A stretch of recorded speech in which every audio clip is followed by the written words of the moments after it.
नमस्कार विद्यार्थी बंधुगण मु डॉक्टर क्षीरोद चंद्र बेहेरा आपण मानकु मोर यूट्यूब चैनल डॉक्टर क्षीरोद चंद्र बेहेरा को स्वागत करुछि एवं सब्सक्राइब और लाइक करिया पई अनुरोध करुछि। विद्यार्थी बंधुगण आपण मानक मध्यरु किछि विद्यार्थी बंधु ओडिशा लोकसेवा आयोग ओपीएससी द्वारा पीजीटी साक्षात्कार परीक्षा निमित्त किछि प्रश्न पचारिछंती मते। से प्रश्न मध्यरे अनेक विद्यार्थी आशायी परीक्षार्थी डेमो क्लास संपर्क रे किछि परामर्श प्रदान करिया पई अनुरोध करिसंती। से अनुरोध को रक्षा करिया पई मु आज ए अध्यायटी करुछि। प्रकृति मु चाहू नथिली एमिति गोटे अध्याय करिया पई डेमो क्लास केमती नेबे कौन करिवे। डेमो क्लास रो जो डेमो क्लास आपण माने कहउचंती से डेमो क्लास रो ओडियाटी मु करिछि श्रेणी अध्ययन नमूना। श्रेणी अध्ययन नमूना क्लासरूम टीचिंग। तेणु से जो श्रेणी अध्ययन नमूना संपर्क रे आपण माने विभिन्न प्रश्न पचारिचंती मु इच्छाकृत भाव ए संपर्क रे आलोचना करिनथली। मु चाहूतली जे आपण मानकर निजर सृजनशीलता नहीं निजर चिंतन नहीं आपण माने से साक्षात्कार परीक्षार सम्मुखीन हुंतु और निज मार्गदर्शिकार प्रस्तुत हुंतु। आपण माने अनुरोध करिवार मु ए भिडियोटी अध्यायटी आज आपण मानक निकट उपस्थापन करुछि। किंतु ता पूर्व मु आपण मानक कहिदा पई चाहूछि एवं अनुरोध करिया पई चाहूछि जे मु कहूथिबा कथाटी बा ए वीडियो रे जहा कहूछि ताहा सर्वश्रेष्ठ नुहे बा सर्वशेष नुहे। एकांत निर्धार्य सत्य मध्य नुहे। एहा मो दृष्टिकोण अनुसार आपणक दृष्टिकोण भिन्न ही पारे, भिन्न हेबा उचित एवं अन्य विषय विशेषज्ञ अर्थात ए संपर्क में जो मैंने गवेषणा करछंती अध्ययन करछंती सेमानकर मध्य मतामत भिन्न हो पारे। तेणु प्रथम कथाटी होची जे आमे समस्तंकर मत को सम्मान देबा, सबु किछि को विचार करिबा एवं निज निष्पत्ति नेबा।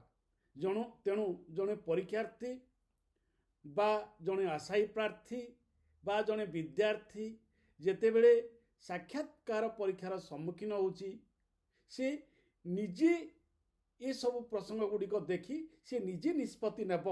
आपण माने निजे निष्पत्ति नेबे जे आपण माने केउ प्रकार रे श्रेणी अध्ययन नमूना प्रसंगटी को आपण विचारक मानक सम्मुख रे रखिबे केउ शैली रे। तेबे मु मोर मत देउछि आपण माने ताको विचार करिवे एवं सही अनुसार निज मत स्थिर करिवे। एवं ये आलोचना करिया पूर्व मु आपण मानक समस्त को शुभेच्छा जनाउछि एवं एया कहबी जहा बड़ बड़ ग्रंथ मानकरे कहा जाए मोर समस्तंको पई शुभकामना रहउछि। किंतु योग्यतम प्रार्थी माने ए परीक्षा रे उत्तीर्ण हुंतु एवं ए जो अति मंगल कार्य शिक्षादान ये शिक्षादान रो पवित्र वृत्ति रे से माने निजको नियोजित और उत्सर्गित करी जीवन रे सफलता पांतु यशस्वी होंतु। समस्त को शुभकामना। देखंतु जेते बेले आपण को डेमो क्लास करिया पाई डेमो क्लास देखिया पाई श्रेणी अध्ययन नमूना देखिया पाई विचारक माने अनुरोध करुछंती सेटा आपण पशु पशु प्रवेश करू करू करिवेनी। प्रथमे से माने आपण को कहिबे जे आपनकर परिचय प्रदान करंतु तापर किछि प्रश्नोत्तर हबो किछि प्रश्न हबो एवं सेही प्रश्न उत्तर परे से माने आपण को कहि पारंती। सबु विद्यार्थी को जे से माने डेमो क्लास देखिया पे कहिबे एमिति न ही पारे।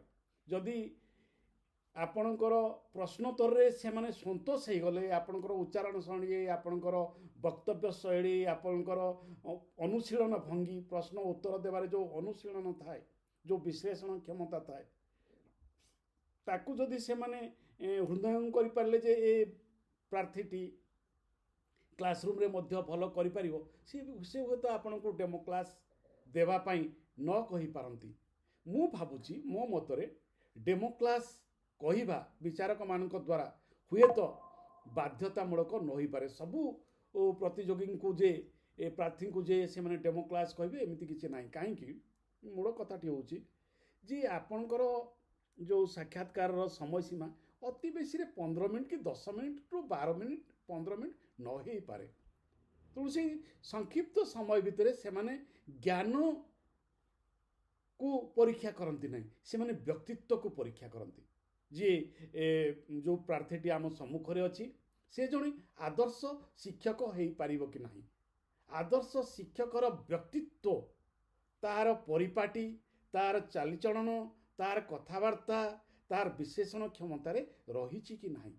ସେ ଯୁବବର୍ଗଙ୍କୁ, କିଶୋରମାନଙ୍କୁ ଗୋଟେ ଆଦର୍ଶ ଜୀବନ, ଗୋଟେ ନୈତିକ ଜୀବନ ପ୍ରଦାନ କରିପାରିବ କି ନାହିଁ, ମୋଟିଭେଟ୍ କରିପାରିବ କି ନାହିଁ ସେ ପିଲାମାନଙ୍କୁ, ଯୁବକମାନଙ୍କୁ।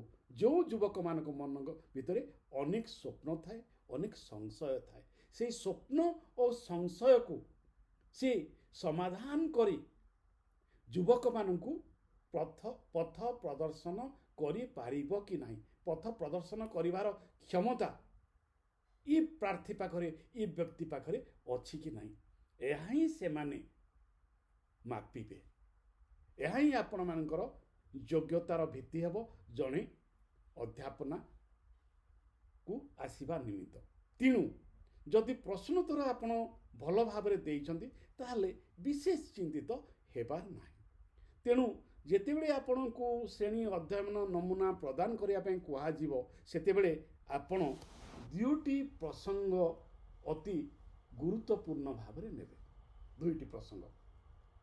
ପ୍ରଥମ ପ୍ରସଙ୍ଗଟି ହେଉଛି ଯେ ଆପଣ ଅତି ମାର୍ଜିତ ଭଙ୍ଗୀରେ, କ୍ଷମା କରିବେ ସାର୍, କ୍ଷମା କରିବେ ମହାଶୟ, ମୁଁ କେଉଁ ବିଷୟରେ, କେଉଁ ପ୍ରସଙ୍ଗରେ ଶ୍ରେଣୀ ଅଧ୍ୟୟନ ନମୁନା ନେବା ପାଇଁ ଚାହୁଁଛି, ମାନେ ଅନୁମତି ଦେଉଛନ୍ତି। ଏହାର ଅର୍ଥ ହେଉଛି ଯେ ଆପଣ କେଉଁ ବିଷୟରେ ଶ୍ରେଣୀ ଅଧ୍ୟୟନ ନମୁନା ପ୍ରଦାନ କରିବେ, ଡେମୋ କ୍ଲାସ୍ ଦେବେ, ସେ ବିଷୟଟି କ'ଣ ହେବ ତାହା ପ୍ରଥମେ ତାଙ୍କୁ ଆହ୍ୱାନ କରିବେ କହିବା ପାଇଁ। ଏତିକି ଆପଣ ରଖିଥାନ୍ତୁ ସାହସ ଯେ ସେମାନେ ଯେଉଁ ପ୍ରସଙ୍ଗ ପ୍ରଦାନ କରିବେ ଆପଣ ସେହି ପ୍ରସଙ୍ଗ ଉପରେ 3 ମିନିଟ୍, ଅତି ବେଶୀରେ 3 ମିନିଟ୍ ଆପଣ ଶ୍ରେଣୀ ଅଧ୍ୟୟନ ଦେଇପାରିବେ। 3 ମିନିଟ୍ରୁ 4 ମିନିଟ୍, ସେଇ 3-4 ମିନିଟ୍ ବକ୍ତବ୍ୟ ଆପଣ ପ୍ରଦାନ କରିବାର ପ୍ରସ୍ତୁତି ହେଇକି ଯାଇଥିବେ ଯେଉଁ ବିଷୟରେ ବିଚାରକ ମଣ୍ଡଳୀ ଆପଣଙ୍କୁ ପ୍ରଦାନ କରିବେ। ଯଦି ବିଚାରକ ମଣ୍ଡଳୀ କହିବେ ନା ଆପଣ ନିଜେ ଚୟନ କରନ୍ତୁ, ତାହେଲେ ଏଇଟା ସବୁଠୁ ଗୁରୁତ୍ୱପୂର୍ଣ୍ଣ ଅଂଶ। ଡେମୋ କ୍ଲାସ୍ର ଶ୍ରେଣୀ ଅଧ୍ୟୟନ ନମୁନା ପ୍ରଦାନ କରିବାର ସବୁଠୁ ଗୁରୁତ୍ୱପୂର୍ଣ୍ଣ ପ୍ରସଙ୍ଗ ହେଉଛି, ଅଂଶ ହେଉଛି ଯେ ବିଷୟ ନିର୍ବାଚନ। ଆପଣ କେଉଁ ବିଷୟ ଉପରେ କହିବେ। ଯଦି ସେମାନେ ଆପଣଙ୍କୁ ସ୍ୱାଧୀନତା ଦିଅନ୍ତି ଯେ ନା ଆପଣ ପ୍ରସଙ୍ଗ ଚୟନ କରନ୍ତୁ, ଆପଣ ଏଇଠି 2ଟି ଜିନିଷ ଦେଖିବେ। ପ୍ରଥମ ଜିନିଷଟି ହେଉଛି ଯେ ସେମାନେ ଯେଉଁ ପ୍ରଶ୍ନ ଗୁଡ଼ିକ ଉପରେ ପ୍ରଶ୍ନ ପଚାରିଛନ୍ତି ଆପଣଙ୍କୁ, ସେହି ପ୍ରଶ୍ନ ସମ୍ପର୍କିତ ଏକ ପ୍ରସଙ୍ଗ ଉପରେ ମଧ୍ୟ ଆପଣ ଗୋଟିଏ ଡେମୋ କ୍ଲାସ୍ ଦେଇପାରିବେ। ଏବଂ ଏଇଟା ହେଉଛି ସବୁଠୁ ଭଲ କଥା। ଯେଉଁ ଧରନ୍ତୁ ସେମାନେ ମହାଭାରତ ଉପରେ ପଚାରିଛନ୍ତି, କିମ୍ବା ମଧ୍ୟଯୁଗ ଉପରେ ପଚାରିଛନ୍ତି, ରୀତିଯୁଗ ଉପରେ ପଚାରିଛନ୍ତି, ବା ଆଧୁନିକ ଯୁଗ ଉପରେ ପଚାରିଛନ୍ତି, ଯେଉଁ ପ୍ରସଙ୍ଗ ଉପରେ ଆପଣଙ୍କୁ ପ୍ରଶ୍ନ ପଚରା ଯାଇଛି ସେଇଠି ଆପଣ କହିବେ ଯେ ମହାଶୟ ଆପଣମାନେ ପଚାରିଥିବା ଏଇ ପ୍ରଶ୍ନ ଗୁଡ଼ିକ ମଧ୍ୟରୁ ଏଇ ପ୍ରଶ୍ନଟିକୁ ମୁଁ ମୋର ଶ୍ରେଣୀ ଅଧ୍ୟୟନ ନମୁନା ଭାବରେ ଗ୍ରହଣ କରୁଛି। ଦେଖିବେ ସେଇଟା ଆପଣଙ୍କୁ ବହୁତ ବଡ଼ ବୁଷ୍ଟ ଦେବ, ଗୋଟେ ସେମାନଙ୍କ ମନରେ ଗୋଟେ ହର୍ଷ ଉତ୍ପାଦନ କରିବ, ଆନନ୍ଦ ପ୍ରଦାନ କରିବ ତାଙ୍କୁ ଯେ ଓ ତାହେଲେ ବିଦ୍ୟାର୍ଥୀଟି आमे पचारुथिबा प्रश्न उपरे डेमो क्लास नउछि एवं सेटा ही आपणकर प्रकृत प्रतिभार परिचय प्रकृत प्रतिभा जदि सेतिकी आपण करि पारिले आपण जानतु जे सेठी आपण ओपीएससी पाइगल जदि आपण ताहा करि पारु नाहंती ताहले आमे साधारणतः देखु जे पिला माने अति सहज और प्रगल्भ भाव में कहि परिबा प्रसंग गुडी को निर्वाचन करिथांती डेमो क्लास ना ताहा करिबे ना विशेषतः अनेक देखिबे जे कविता काव्य ये सब गुड़िक नियंती किंतु मो मतरे आपण सेही प्रसंगटी नेबे जो प्रसंगटी को प्रायतः विद्यार्थी माने अग्राह्य कर देइथांती प्रायतः अग्राह्य कर जेहेतु आपण +2 पीजीटी टीचर भाव +2 क्लास रे पाठ पढ़ाया जाउछंती आपण को सम्मुख रे मु +2 रो जो एमआईएल क्लास रे थिबा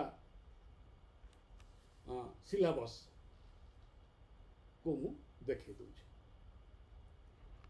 से सिलेबस रे देखंतु रही गद्य रही सरसुपदर झेलम नदी रे संध्या मधुबाबू सही स्मरणीय दिवस पद्य रही साहाड़ा वृक्ष सापमोचन हिमकाल मित्रता पୟରେ पशुची शरण एकांकिका रही अत्याचारित भालू उपद्रव सीमित संपर्क ये कौन हम देखिए अनेके यही गद्य और पद्य को चयन करेंगे एकांकिका को कहीं चयन करती ना प्रायतः करती ना आप एकांकिका को चयन शेष पटु जमी कार्तिक चंद्रंकर सीमित संपर्क उपरे करंतु नले भालू उपद्रव विजय मिश्र करंतु नले अत्याचारित प्राणबंधुकर करंतु जदि कवितार करुँच भीम भईंकर पୟରେ पशुची शरण उपरे करंतु जदि गद्य करुँच हरकृष्ण महता से स्मरणीय दिवस उपरे करंतु एहीपरि केवल जे आप युक्त 2 बोली नुहति आप युक्त 3 लगी पाठ्यक्रम को भी नहीं पारे किंतु जिते बड़े आपण क्लास टी नापी जीवे से कहीदेवे जे मु क्यों पाठ्यक्रम क्यों प्रसंग ये विषयटी चयन करुँच ये है प्रथम भाग द्वितीय भागटी आहरी गुरुत्वपूर्ण जिते बड़े आपण को श्रेणी अध्ययन नमूना प्रदान करने कहुच्छी आपन तो युड़िक पचारे तापर कहे क्षमा करेंगे महाशय मु छिड़ा होई श्रेणी अध्ययन नमूना प्रदान करने चाहूँगी दयाकोरी मते छिड़ा होई एक श्रेणी अध्ययन प्रदान करने निमित्त अनुमति प्रदान करंतु एटा करिवे बसिकी केबे श्रेणी अध्ययन नमूना प्रदान करिवे नाही बसिकी क्लास निया जाए ना टीचिंगटा सब छिड़ा होकर नि जाए ए पिला पाखु से पिला पाखु जाइकी नि जाए पिलांक सहित आखि मिलैकी नि जाए तेणु आपण क्षमा करिवे महाशय मते छिड़ा होई श्रेणी अध्ययन नमूना नेबाकू अनुमति दिया जाओ एवं से जदि कहिबे ना आपण बसी कहतु आपण बसिकी कहिबे एवं से जदि कहिबे ना ठीक अच्छे आपण छिड़ाई कहतु ताहले अति धीर स्थिर भाव में उठिबे आपण बैग फैग जहाँ रखते टेबुल उपरे रखिबे चेयर टी घुंचेबे शब्द करेंगे चेयर घुंचेबे घुंची आसला पर आपण बाहर को जिते बड़े आसीजे चेयर टी को ता यथा स्थान रे रखिबे जेमिति थिला आउ चेयर टी टाणी आनिबे आउ बाहरी आसिबे आउ कहिबे सेमिति हुए नाही आपण चेयर टी को जेपर आपण चेयर को घुंचै की आसिबे शब्दहीन भाव में अति सुंदर भाव में चेयर टी उठेबे कोनोसी नांदनिकता रहिबो सेतिरे सौंदर्य रहिबो चेयर टी उठेबे धीर भाव में बाहरी आसिबे आपण समय नेबे किछि हड़बड़े भी नहीं समय नेबे सेटा ही आपनकर व्यक्तित्व कहीं व्यक्तित्वर परिचय को परीक्षा करा जाए ज्ञानर नुहे आपण केते कोमल आपण केते नांदनिक आपण को चालीचलन कथबार्ता क्यों सौंदर्यटी प्रकटित होउची क्यों नांदनिकता रही यह से मैंने देखिए यह सके कहीं आपण तो परीक्षा खातर लेखिकी ज्ञानी बोली परिचय प्रदान करिसंती सिलेक्ट होगी एपर्यंत आसिसंती तेणु चेयरटी को अति जत्नर सहित काढ़े ताकू पुनर्बार बिना शब्दरे ता स्थान रे रखिबे एवं टिकिए पछकू आसी आपण श्रेणी नेबे अध्ययन ଶ୍ରେଣୀ ଅଧ୍ୟୟନ ନମୁନା କ୍ଲାସଟି ନେବେ, ସେତେବେଳେ 4ଟି ଗୁରୁତ୍ୱପୂର୍ଣ୍ଣ ପ୍ରସଙ୍ଗକୁ ଆପଣ ଦୃଷ୍ଟି ଦେବା ପାଇଁ ପଡ଼ିବ। 4ଟି କ'ଣ ସେଗୁଡ଼ିକ? ପ୍ରଥମଟି ଅତି ଗୁରୁତ୍ୱପୂର୍ଣ୍ଣ, ଆପଣଙ୍କର ସ୍ୱରଟା ଯେତେ ମିଠା ହେଇପାରେ ଆଦୌ ଉଚ୍ଚ ସ୍ୱରରେ କହିବେନି, ମଧ୍ୟମ ସ୍ୱରରେ କହିବେ। ସ୍ଲୋ ବି ନୁହେଁ, ନିମ୍ନ ସ୍ୱରରେ ବି କହିବେନି, ମଧ୍ୟମ ସ୍ୱରରେ କହିବେ ଏବଂ ମିଠା ସ୍ୱରରେ କହିବେ। ଏବଂ ଏହା କହିବା ପୂର୍ବରୁ ମନେ ମନେ ଓಂ ଶାନ୍ତି ଓಂ ତତ୍ସତ୍ ଉଚ୍ଚାରଣ କରିଥିବେ ନିଜ ଭିତରେ, ତାହେଲେ ତାହା ଆପଣଙ୍କୁ ପ୍ରେରଣା ଦେବ। ଓಂ ଶାନ୍ତି ଓಂ ତତ୍ସତ୍ ନିଜ ଭିତରେ ଉଚ୍ଚାରଣ କରିବେ, ଯେଉଁଟା ବାହାରକୁ ଆସିବ ନିଜ ଭିତରେ। ଏତିକି ସ୍ମରଣ ରଖିବେ। ନମୁନା ପ୍ରଦାନ କରିବା ପୂର୍ବରୁ ଆପଣ ଓಂ ଶାନ୍ତି କି ଓಂ ତତ୍ସତ୍ କହିବେ, ତାହା ଆପଣଙ୍କୁ ପ୍ରେରଣା ଯୋଗାଇବ, କନଫିଡେନ୍ସ ଦେବ। ଏବଂ ସବୁଠୁ ମିଠା ସ୍ୱରରେ ମଧ୍ୟମ ସ୍ୱରରେ କହିବେ। ଇଏ ହେଉଛି ପ୍ରଥମ। ଦ୍ୱିତୀୟଟି ହେଉଛି ଅତି ସ୍ପଷ୍ଟ ଉଚ୍ଚାରଣ। ଅତି ସ୍ପଷ୍ଟ ଉଚ୍ଚାରଣ। ଛୋଟ ଛୋଟ ବାକ୍ୟ କହିବେ, ମଧୁରତମ ବାକ୍ୟ ଶବ୍ଦ ପ୍ରୟୋଗ କରିବେ, ଆଳଙ୍କାରିକ ଶବ୍ଦ ପ୍ରୟୋଗ କରିବେ ନାହିଁ, ଯଥୋଚିତ ଶବ୍ଦ ପ୍ରୟୋଗ କରିବେ। ଯାହା ଦରକାର ଗୋଟେ ପିଲା ବୁଝିବା ପାଇଁ ଯେଉଁ ଯେଉଁ ଶବ୍ଦ ଗୁଡ଼ିକ ଦରକାର, ସେ ଶବ୍ଦ ଗୁଡ଼ିକ ତତ୍ସମ ଶବ୍ଦ ବ୍ୟବହାର କରିବେ, ଲୌକିକ ଶବ୍ଦ ବ୍ୟବହାର କରିବେ ନାହିଁ। ଲୌକିକ ଶବ୍ଦ ବ୍ୟବହାର କରିବେ ନାହିଁ। ଆପଣଙ୍କର ଉଚ୍ଚାରଣରେ ଲୌକିକତା ରହିବା ଅନୁଚିତ। ମନେ ରଖିବେ, ସମ୍ବଲପୁର, ବ୍ରହ୍ମପୁର, ବାଲେଶ୍ୱର ଅଞ୍ଚଳର ଗୋଟେ ଲୌକିକ ଉଚ୍ଚାରଣ ପଦ୍ଧତି ଅଛି, ତାହା ଆପଣ ପରିତ୍ୟାଗ କରିବେ। ତେଣୁ ଏସବୁ କରିବା ପାଇଁ ଆପଣ ଆଗରୁ ପ୍ରସ୍ତୁତ ହେବେ। ଡେମୋ ନିଜେ ଲେଖିଥିବେ, 3 ମିନିଟ୍ର ଗୋଟେ ବକ୍ତବ୍ୟ, ସବଜେକ୍ଟରେ ବକ୍ତବ୍ୟ ଲେଖିବେ ଏବଂ କ୍ୟାମେରା ସାମ୍ନାରେ, ମିରର ସାମ୍ନାରେ ଆପଣ କରିବେ, ଅଭ୍ୟାସ କରିବେ।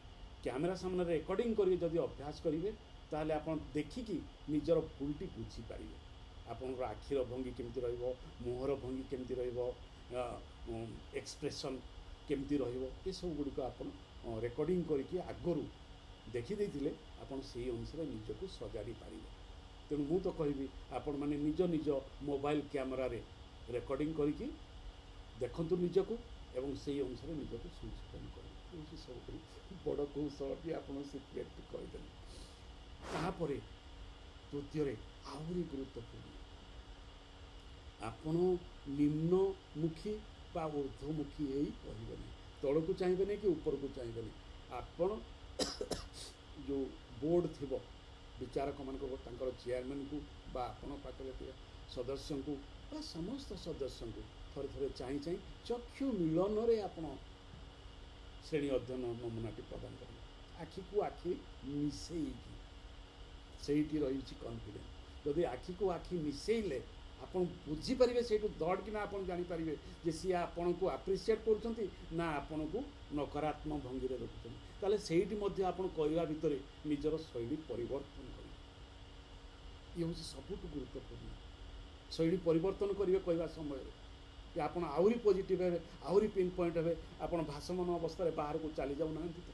ତେଣୁ ଚକ୍ଷୁ ମିଳେଇଲେ ଆପଣ ଜାଣିପାରିବେ ତାଙ୍କର ଚକ୍ଷୁର ପ୍ରତିକ୍ରିୟାରେ ଯେ ଆପଣଙ୍କର ବକ୍ତବ୍ୟଟି, ଆପଣଙ୍କର ଶ୍ରେଣୀ ନମୁନା ଅଧ୍ୟୟନ ବକ୍ତବ୍ୟଟି ଠିକ୍ ରହୁଛି ନା ନାହିଁ କିଛି ଭୁଲ ରହୁଛି, ଆପଣ ଜାଣିପାରିବେ। ସେଇଟାକୁ ଟିକେ ଲକ୍ଷ୍ୟ ରଖିବେ।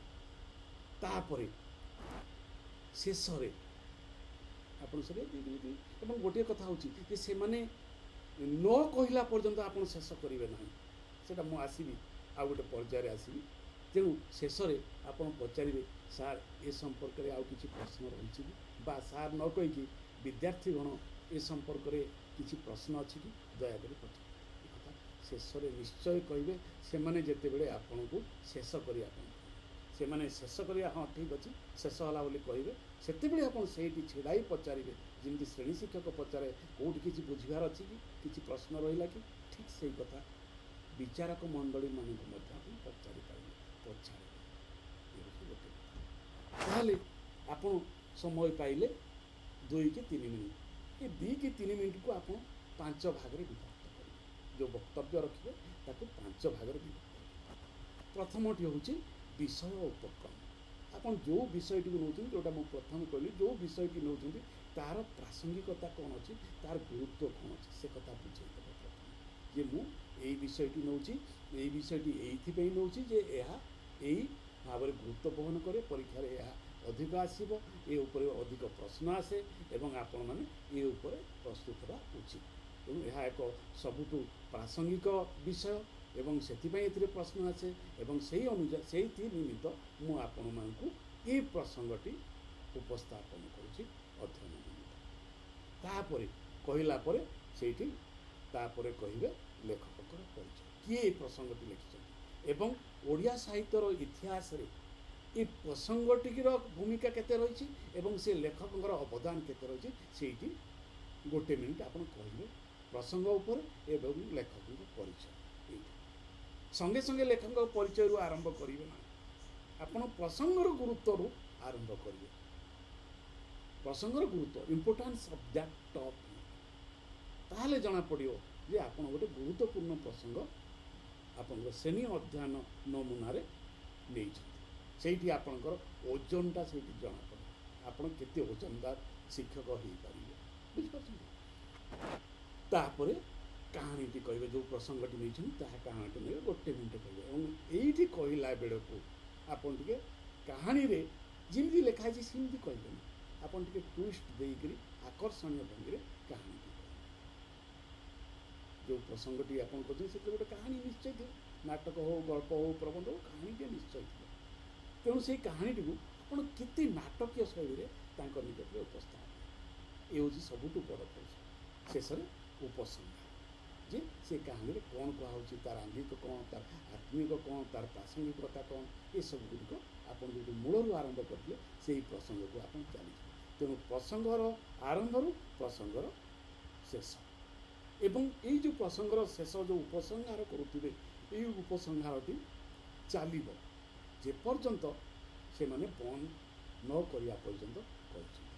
ତେଣୁ ଯେତେବେଳେ ସେମାନେ କହିବେ ଠିକ୍ ଅଛି ଧନ୍ୟବାଦ ଆପଣ ଆସନ୍ତୁ ବସନ୍ତୁ ବୋଲି କହିବେ, ସେତେବେଳେ ଯାଇ ଆପଣ ଆପଣଙ୍କର ବକ୍ତବ୍ୟ ବନ୍ଦ ରଖିବେ, କ୍ଲାସ୍ ବନ୍ଦ ରଖିବେ। ସେ ପର୍ଯ୍ୟନ୍ତ କହୁଥିବେ, ତେଣୁ ଏଇ ଉପସଂହାର ଓ ପ୍ରାସଙ୍ଗିକତାକୁ ଆପଣ ଟିକେ ଅଧିକ ବଢ଼େଇକି ପ୍ରସ୍ତୁତ ହେଇଥିବେ ଏବଂ ଯେତେବେଳେ ସେମାନେ କହିବେ ଯେ ଠିକ୍ ଅଛି ଆସନ୍ତୁ ବସନ୍ତୁ, ସେତେବେଳେ ସେଇଠି ଧନ୍ୟବାଦ କହିକି ପ୍ରଶ୍ନ ପଚାରିବେ ଯେ ବିଦ୍ୟାର୍ଥୀଗଣ ମୁଁ ଯେଉଁ ପାଠ ପଢ଼ିଲି ସେ ସମ୍ପର୍କରେ କିଛି ପ୍ରଶ୍ନ ଅଛି କି, କିଛି ସନ୍ଦେହ ରହିଛି କି, ଆପଣମାନେ ମୋତେ ପଚାରିବେ।